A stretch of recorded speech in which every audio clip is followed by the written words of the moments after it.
जौन सा आपका सबसे योग्य संतान है उसको भेजिए बहस करने के लिए। हम बहस करेंगे आपसे, हम आपको बताएंगे कि मेरिट क्या होता है। क्या मेरिट है आपके लल्ला का, क्या का क्या मेरिट है, क्या मेरिट है?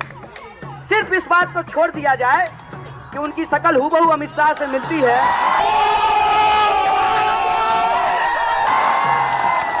उस आदमी का क्या मेरिट है, उसको कैसे इस देश में बीसीसीआई का सेक्रेटरी बना दिया गया है? पूछेंगे कोई सवाल, कोई ठोकेगा ताल, बताएगा कि नेशन वांट्स टू नो। हम चैलेंज करते हैं आपको, है हिम्मत, करेंगे सवाल। आपको पता है कि जब मकबूल भट्ट को फांसी दी गई शायद आप पैदा भी नहीं होंगे। आपको पता है मकबूल भट्ट के ऊपर आरोप क्या? देश के जब आजादी हुई तब आप नहीं पैदा हुए। नहीं, आप भी नहीं पैदा हुए। देश की आजादी की बात आप भी नहीं पैदा हुए। और मैं उस आजादी की बात भी नहीं कर रहा। जब संविधान देश में लागू हुआ तब आप पैदा नहीं हुए।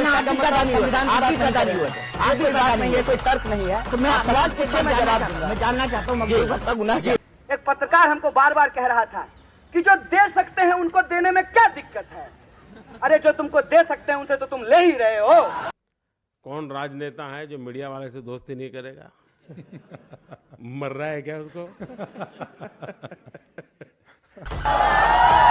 तुम ये तो बताओ कि जो नहीं दे सकते हैं उनके लिए तुम्हारे पास क्या योजना है? तब जो सबसे ज्यादा हमको हमारे दिमाग में चीजों को डाल रहा है वो है टीवी। नहीं, टीवी मीडिया तो पहले भी था।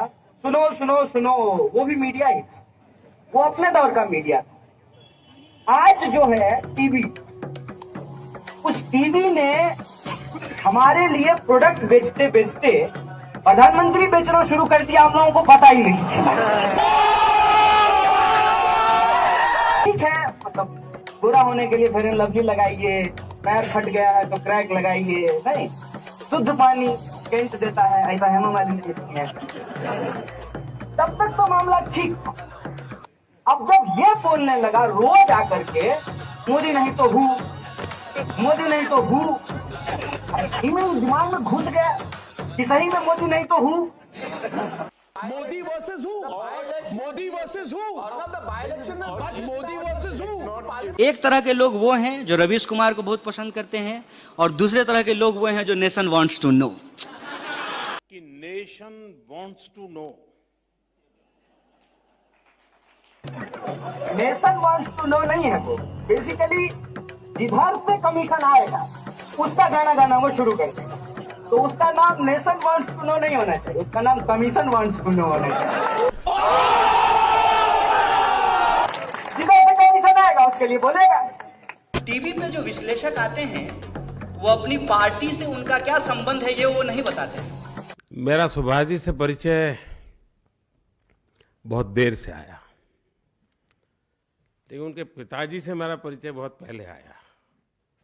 अब मैं भी भ्रमण करता था तो कहीं खाने का समय होता था तो उनके पिताजी के पास चला जाता था। कहते हैं मैं राजनीतिक विश्लेषक, ताकि लोगों के सामने क्या मैसेज जाए कि ये इंडिपेंडेंट आदमी है जो इतनी लंबी चौड़ी विंडो बनाकर इतने सारे गेस्ट बुलाकर अर्नब की अदालत शुरू होती है। और ये क्या कब रिस्की होता है क्या? इसका किसी से कोई लेना देना नहीं है, ये धूमकेतु है, ये ऐसे ही पृथ्वी का चक्कर लगाता है, ऐसा फील कराया जाता है। मान लीजिए कि मैं बहुत बड़ा इंडस्ट्रियलिस्ट हूँ और प्रधानमंत्री से मेरी दोस्ती है और मैं इस देश का 40% मीडिया ओन करता हूँ। Thank you so much sir. अब मैं डॉक्टर सुभाष चंद्रा से गुजारिश करूंगा वो सर का स्वागत भी करें।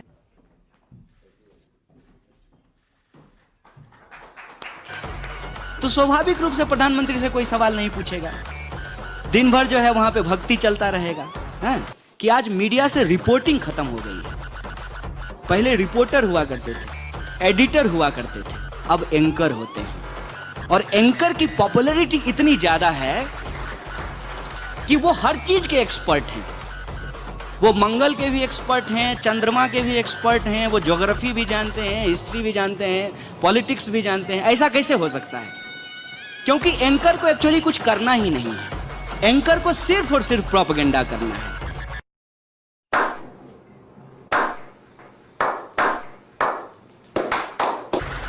अब एंकर को तो रिपोर्टिंग के लिए नहीं जाना है, रिपोर्टर को जाना है माइक लेकर के। माइक के ऊपर टैग लगा हुआ है और आपके माइक के ऊपर रिपब्लिक का लोगो है, तो हैकल होंगे ना आप।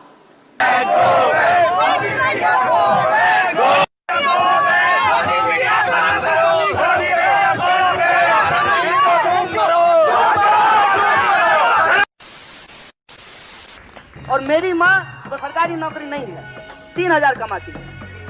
बताइए, जेएनयू था, इतना पढ़ा के सिखा दिया है ना कि जो आप पे हुक्म चलाता है ना उसको हम आंख दिखाते हैं, आंख दिखाते हैं। और यहाँ मंत्री जी के दफ्तर के बाहर दिन दहाड़े बिना नकाब के इतने लोगों के सामने स्वीकार करता हूं कि हूं, देश का नहीं कराएंगे टुकड़ा, आपका टुकड़ा करेंगे, भाजपा का टुकड़ा करेंगे।